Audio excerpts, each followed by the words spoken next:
The great clown Joey Grimaldi was unique. He was idolized and hugely admired, even though he had occasional flops. It was very clear to everyone in his generation that he was the greatest of all clowns and invented many things, many aspects of clowning that still prevail today. And Dickens had a particular fondness, having seen him as a boy, but not in his later years, because Grimaldi retired quite early, his body broken really by the excesses of physical clowning that he'd demanded of it. And indeed, Grimaldi died in May of 1837, so a month after Dickens had moved into Doughty Street. Grimaldi had been working very hard on his memoirs, and he longed to see them published. But in fact, they were in disorderly state when he died, and another hack writer took over, and finally the book came out, and nobody thought very highly of it. And Dickens's employer, as one might say, Richard Bentley, desired to do a better edition of these memoirs and suggested that Dickens might like to take it on, which he did, and revised the writing very thoroughly and contributed some chapters himself and an introduction. And the book finally came out in 1838, and it was a great success. It made a great deal of money for everybody, including Dickens, so he was very pleased to have done it. There was some controversy about how much he'd contributed to it or how well he knew Grimaldi, but anyway. He prefaced the book with an introductory chapter that is a wonderful testament to his own love of clowning and the spectacular comic theatre. It is some years now since we first conceived a strong veneration for clowns and an intense anxiety to know what they did with themselves out of pantomime time and off the stage. As a child, we were accustomed to pester our relations and friends with questions out of number concerning these gentry, whether their appetite for sausages and such like wares was always the same, and if so, at whose expense they were maintained, whether they were ever taken up for pilfering other people's goods, or were forgiven by everybody because it was only done in fun, how it was that they got such beautiful complexions, and where they lived, and whether they were born clowns or gradually turned into clowns as they grew up. On these and 1,000 other points, our curiosity was insatiable. Nor were our speculations confined to clowns alone. They extended to harlequins, pantaloons, and columbines, all of whom we believed to be real and veritable personages, existing in the same forms and characters all the year round. How often have we wished that the pantaloon were our godfather, and how often thought that to marry a columbine would be to attain the highest pitch of all human felicity. The delights, the 10,000 million delights of a pantomime, come streaming upon us now, even if the pantomime which came lumbering down in Richardson's wagons at fair time to the dull little town in which we had the honour to be brought up, and which a long row of small boys, with frills as white as they could be washed, and hands as clean as they could come, were taken to behold the glories of in fair daylight. We feel, again, all the pride of standing in a body on the platform, the observed of all observers in the crowd below, while the junior usher pays away 24 ninepences to a stout gentleman under a Gothic arch, with a hoop of variegated lamps swinging over his head. Again, we catch a glimpse, too brief, alas, of the lady with a green parasol in her hand on the outside stage of the next show but one, who supports herself on one foot on the back of a majestic horse, blotting paper coloured and white. And once again, our eyes open wide with wonder, and our hearts throb with emotion as we deliver our cardboard cheque into the very hands of the Harlequin himself, who, all glittering with spangles and dazzling with many colours, deigns to give us a word of encouragement and commendation as we pass into the booth. But what was this, even this, to the glories of the inside? where, amid the smell of sawdust and orange peel, sweeter far than violets to youthful noses, the first play being over, the lovers united, the ghost appeased, the baron killed, and everything made comfortable and pleasant, the pantomime itself began. What words can describe the deep gloom of the opening scene, where a crafty magician holding a young lady in bondage was discovered, studying an enchanted book to the soft music of a gong?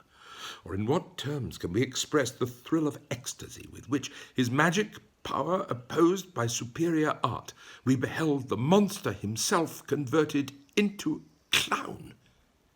What mattered it that the stage was 3 yards wide and 4 deep? We never saw it. We had no eyes, ears, or corporeal senses but for the pantomime. And when its short career was run, and the baron, previously slaughtered, coming forward with his hand upon his heart, announced that for that favour Mr. Richardson returned his most sincere thanks, and the performances would commence again in a quarter of an hour, what jest could equal the effects of the baron's indignation and surprise when the clown, unexpectedly peeping from behind the curtain, requested the audience not to believe it, for it was all gammon? Who but a clown could have called forth the roar of laughter that succeeded? And what witchery but a clown's could have ensured junior usher himself to declare aloud, as he shook his sides and smote his knee in a moment of irrepressible joy, that that was the very best thing he had ever heard said? We've lost that clown now. He's still alive, though. But we saw him only the day before last, Bartholomew Fair, eating a real saveloy. We're sorry to say he had deserted to the illegitimate drama, for he was seated on one of Clark's circus wagons. We have lost that clown and that pantomime, but our relish for the entertainment still remains unimpaired. Each successive Boxing Day finds us in the same state of high excitement and expectation. On that eventful day, when new pantomimes are played for the first time at the 2 great theatres and at 20 or 30 of the little ones, we still gloat as formerly upon the bills which set forth tempting descriptions of the scenery in staring red and black letters, and still fall down upon our knees with other men and boys upon the pavement by shop doors to read them down to the very last line. Nay, we still peruse with all eagerness and avidity the exclusive accounts of the coming wonders in the theatrical newspapers of the Sunday before, and still believe them as devoutly as we did before 20 years' experience had shown us that they are always wrong. With these feelings upon the subject of pantomimes, it is no matter of surprise that when we first heard that Grimaldi had left some memoirs of his life behind him, we were in a perfect fever until we had perused the manuscript. It was no sooner placed in our hands by the adventurous and spirited publisher. If our recollection serves us, this is the customary style of the complimentary little paragraphs regarding new books which usually precede advertisements about Savory's clocks in the newspapers. Then we sat down at once and read it every word. See how pleasantly things come about if you let them take their own course. This mention of the manuscript brings us at once to the very point we're anxious to reach, and which we should have gained long ago if we had not travelled into those irrelevant remarks concerning pantomime representations. For about a year before his death, Grimaldi was employed in writing a full account of his life and adventures. It was his chief occupation and amusement. And as people who write their own lives, even in the midst of very many occupations, often find time to extend them to a most inordinate length, it is no wonder that this account of himself was exceedingly voluminous. This manuscript was confided to Mr. Thomas Egerton Wilkes to alter and revise with a view to its publication. Mr. Wilkes, who was well acquainted with Grimaldi and his connections, applied himself to the task of condensing it throughout and wholly expunging considerable portions which, so far as the public were concerned, possessed neither interest nor amusement. He likewise interspersed here and there the substance of such personal anecdotes as he had gleaned from the writer in desultory conversation. While he was thus engaged, Grimaldi died. Mr. Wilkes, having by the commencement of September concluded his labours, offered the manuscript to the present publisher, by whom it was shortly afterwards purchased unconditionally, with the full consent and concurrence of Mr. Richard Hughes, Grimaldi's executor. The present editor of these volumes has felt it necessary to say thus much in explanation of their origin, in order to establish beyond doubt the unquestionable authenticity of the memoirs they contain. His own share of them is stated in a few words.